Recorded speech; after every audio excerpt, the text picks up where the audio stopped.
Advocate Rafiq Sikdar বলছিলেন যে চুক্তি হওয়া উচিত দেশের স্বার্থ সংরক্ষণ করার বিষয়টিকে অগ্রাধিকার দিয়ে, কিন্তু আমেরিকার সঙ্গে অন্তর্বর্তী সরকারের সর্বশেষ যে বাণিজ্য চুক্তি সেটি বাংলাদেশের স্বার্থ কতটুকু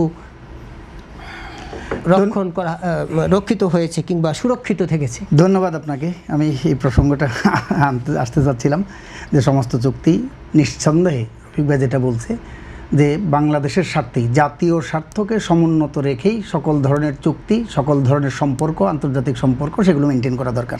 কিন্তু হয়েছে কি বিগত দিনে হাফিজ ভাই একটু বলতেছিলেন যে আমাদের সম্পর্ক, বিশেষ করে প্রতিবেশী তো আমরা বদলাইতে পারবো না, কিন্তু প্রতিবেশীদের সাথে বার্গেনিং করার যে ক্ষমতা, সেই ক্ষমতাটা আমাদের অর্জন করতে হবে, সক্ষমতা।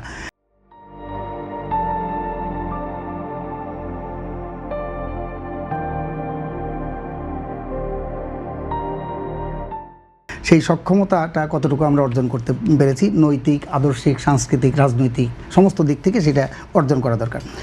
2 নম্বর কথা হলো যে এখানে দেখেন আমরা নদীমাতৃক দেশ, বাংলাদেশের সৃষ্টি হয়েছে নদীর পলি থেকে, এটা বদ্বীপ বলা হয়, এবং প্রতি বছর কিন্তু এই পলির থেকে আগে 60 বর্গ কিলোমিটার করে জমি আমাদের উদ্ধার হতো সমুদ্রপৃষ্ঠে, এটা এখন কমে গেছে, এটা 30-32-এর মধ্যে নেমে আসছে। তো সেই দিকে নদীর প্রবাহ না থাকলে সেটা হয় না। এই যে নদী খাল খননের কথা বলছেন, আমি কয়েকদিন আগে বগুড়া গেছিলাম, গত পরশুদিন যশোর থেকে আসলাম। যশোরের ভৈরব নদী, সেখানে দেখবেন ইবনে সিনা ক্লিনিক থেকে শুরু করে যে হাসপাতালগুলো, সেগুলো নদীর উপরে দখল করে সেগুলো হয়েছে।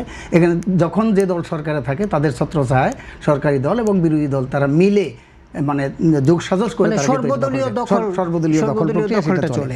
করতোয়া নদী, সেখানে দেখেন টিএমএসএস নামে একটা সংস্থা আছে, দেখবেন যে এনজিও যেটা আছে, সেই সংস্থা ওখানে একটা দখল করে করতোয়া নদী, মানে বগুড়া জনাব তারেক রহমানের যে বাড়ি সেখানে, সেই বগুড়া শহরে করতোয়া নদী শহরের পাশে, সেটা দখল করে সেখানে একটা কনভেনশন সেন্টার সেখানে তৈরি করে রেখেছে। তাহলে এই যে দখলমুক্ত না করে নদী বাঁচবে কীভাবে, নদী না বাঁচলে খাল বাঁচবে কীভাবে, সেগুলো একটা খুবই গুরুত্বপূর্ণ বিষয়। যেটা বলছেন চুক্তি, জাতীয় স্বার্থকে সমুন্নত রাখা, এই যে দেখেন এটা নিয়ে নানা ধরনের আলোচনা হচ্ছে, অর্থনীতিবিদরা, বিশেষজ্ঞরা। আমি আজকেও এখানে আসার আগে একটা মিছিল করে আসলাম আমরা গণতান্ত্রিক যুক্তফ্রন্টের পক্ষ থেকে, যে এই যে জাতীয় স্বার্থ বিরোধী চুক্তি, সেই চুক্তিটা বাতিল করা দরকার। এটা গোপনীয় চুক্তি, কিন্তু তারপরেও পত্রপত্রিকা, গণমাধ্যমে, সোশ্যাল মিডিয়ায় যতটুকু প্রচারিত হচ্ছে, নানাভাবে আসছে চুক্তির শর্তগুলো, সেটা নিঃসন্দেহে বাংলাদেশের জন্য একটা ভয়াবহ বিপদের দিক। এটা অন্তর্বর্তীকালীন সরকার নির্বাচনের মাত্র 60 ঘন্টা আগে, 3 দিন আগে, 9 তারিখে 12 তারিখে নির্বাচন, তার এখতিয়ার বহির্ভূতভাবে এই যে চুক্তি মার্কিন যুক্তরাষ্ট্রের সাথে এই চুক্তি সম্পাদন করছে একটা নির্বাচিত সরকার। অথচ তারা জুলাই সনদ করে বলে তারা চিৎকার করতেছে তারা রাষ্ট্রের সংস্কার।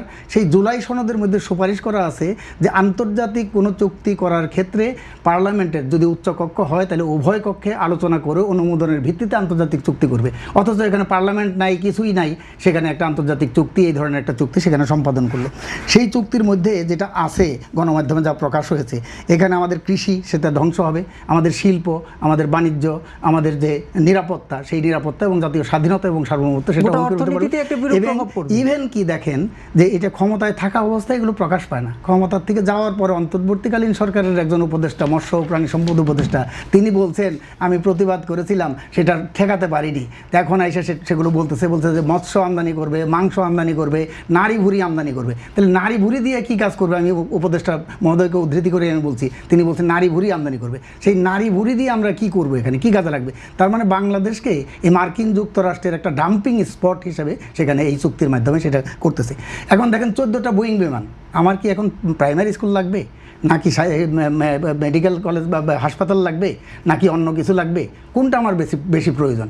এখন সেখানে 14টা বোয়িং বিমান সেটা কেনার জন্য চুক্তি করেছে, এবং তাও আসবে কি, এই বিএনপি সরকারের 5 বছর যদি থাকে, সেই 5 বছর মেয়াদের পরে 2031 সালের মধ্যে প্রথম আসবে, 2035 সাল পর্যন্ত এই 14টা বোয়িং বিমান আসবে, 35,000 কোটি টাকা, এবং এই 15 বছরে 42,000 কোটি টাকার আমাদের কৃষি পণ্য সেখান থেকে আমদানি করতে হবে। তার মানে আমাদের কৃষি সম্পূর্ণভাবে নির্ভরশীল হয়ে যাবে মার্কিন যুক্তরাষ্ট্রে। ইতিমধ্যেই খবরে প্রকাশ পেয়েছে যে সেখান থেকে গম কিনতে হবে। আমরা আন্তর্জাতিক বাজারে প্রতিযোগিতামূলক দরে যেখানে গম কিনতে পারতাম প্রতি টন যে দামে, তার থেকে 9,000 টাকা প্রতি টনে বেশি দিয়ে সেখান থেকে গম এখানে কিনতে হচ্ছে। ইতিমধ্যেই 7 লক্ষ টনের মধ্যে এখানে 55,000 টন আমরা এখানে এসে পৌঁছেছে বাংলাদেশে, মানে প্রতি টনে 9,000 টাকা। এই ধরনের একটা চুক্তি, সেটা একটা দাসত্বমূলক চুক্তি, এটা একটা নতজানু চুক্তি। সেই চুক্তিটা আমরা বাতিলের দাবি অবিলম্বে জানাই। জাতীয় স্বার্থকে যদি সমুন্নত রাখে। সেই সঙ্গে জনাব- বিএনপির কাছে আপনার কোনো জি, দাবি আছে কিনা যে বিএনপি সেই অবশ্যই, চুক্তিটুকু অবশ্যই প্রকাশ করবে কি বিএনপি করবে না? সরকার জনাব তারেক রহমান তার নির্বাচনী মানে যে স্লোগান ছিল যে সবার আগে বাংলাদেশ, বাংলাদেশ। তাহলে সবার আগে বাংলাদেশ এই স্লোগানের যদি সারবত্তা সেটা যদি নিশ্চিত করতে হয়, সেটাকে যদি সঠিক প্রমাণিত করতে হয়, তাইলে এই যে মার্কিন যুক্তরাষ্ট্রের সাথে যে চুক্তি জাতীয় স্বার্থ বিরোধী, সেই চুক্তি বাতিল না করলে পরে আমরা মনে করব সবার আগে বাংলাদেশ না, এই চুক্তির মাধ্যমে সবার আগে যুক্তরাষ্ট্র, এইটাই প্রতীয়মান হবে। তো সেইটা আমরা বলতে চাই।